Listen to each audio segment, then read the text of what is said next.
Kiss 106, all the heads. Welcome to the afternoon show with your boy Nino. It's time for Nino's movie review. And this week's movie review is of the new Sam Jackson movie, Glass, in theaters now, also starring Bruce Willis and James McAvoy. And this is the third installment of what I like to call the Unbreakable series. The first installment was Unbreakable, starring Bruce Willis, which was like the emergence, supposed to be the storytelling of the emergence of the first superhuman or super able or extra abled human. They make a lot of comic book references. I think that was M. Night Shyamalan. It was directed and produced by M. Night and then written by M. Night Shyamalan. And I think I'm not going to say I know it purposely makes a whole bunch of comic book references and trying to make comparisons between comic books and the way things happen in real life or in that movie's real life, according to Samuel L. Jackson, because Samuel L. Jackson was called Mr. Glass when he was a kid, by him having such brittle bones. He was diagnosed with a disease that had him such brittle bones, even the slightest little fall or tap caused him to have over 90 breaks and surgeries and things like that. So he had to find a way to make his mental capacity as strong as possible to compensate for the weakness of his body. And he's like he's the emergence of the first evil genius, like you like to say. I mean, and it's great how you see the story evolve.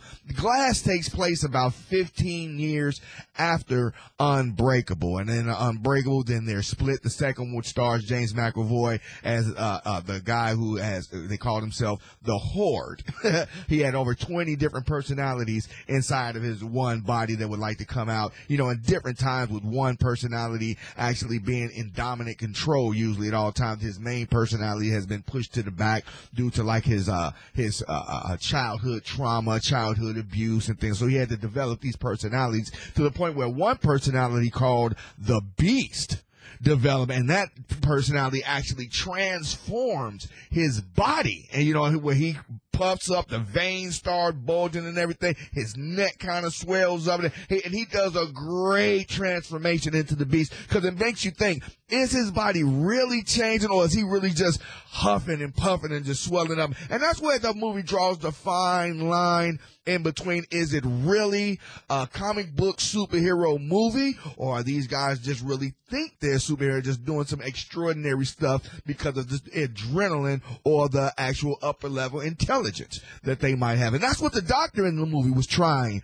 to convince them of. That, when they all got caught up, Bruce Willis was on the hunt for the Beast in the movie, ends up catching the Beast. That's where you see it in the preview, and he ends up catching the Beast, but ends up getting caught and sent to the psychiatric ward, the same psychiatric ward that Samuel L. Jackson was being held in. So all three of the abnormal supposed superhero characters, supervillain characters, are in the same facility, and it's all part of Samuel L. Jackson's devious plan to make sure the world knows that there are extraordinary human beings among us. And that plot, the movie takes all kinds of crazy twists and turns, even to the point where you see, Bruce Willis and James McAvoy's characters fighting in the front yard of the psychiatric institute. And even the fight scene, you would think, like, man, could two regular human beings actually fight like this, to the point where they're actually moving the vehicle with each punch? Could a real human being actually punch a van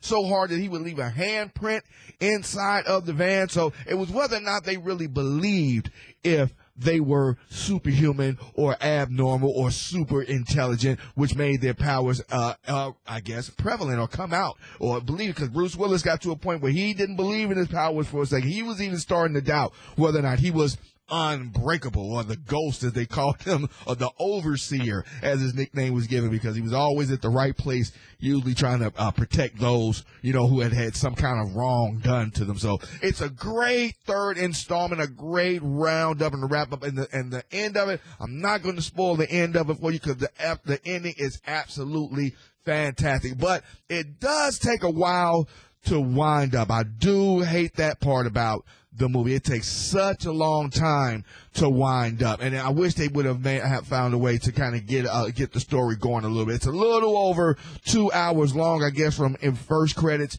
to end credits, but once the movie actually gets going and you see the plot start to unfold and everything, it really starts to hold your attention. So I still give, Glass 2 thumbs up, the third installment in the Unbreakable series. And if you haven't seen the first 2, Unbreakable with Bruce Willis and Sam Jackson, then Split, with James McAvoy basically by himself throughout that movie, and then the third one, see those 2 before you see Glass, because it'll make it so much easier to make the connections and to follow along. And watch out for the little Easter eggs hidden throughout the whole movie. My wife even saw one of the Easter eggs at the end of the movie, and she was like, oh, she has one of blah, blah, blah, blah, blah, blah, blah. And I was like, oh, I didn't notice that. It's like, oh, yeah, they showed that in the beginning. That was probably where you fell asleep, because we both kind of almost dozed off in the beginning of the movie. It was so kind of slow to build up. But like I say, once it does build up, it actually turns into a great movie. So it is actually worth the money and worth the build up. Go see Glass, Samuel L. Jackson,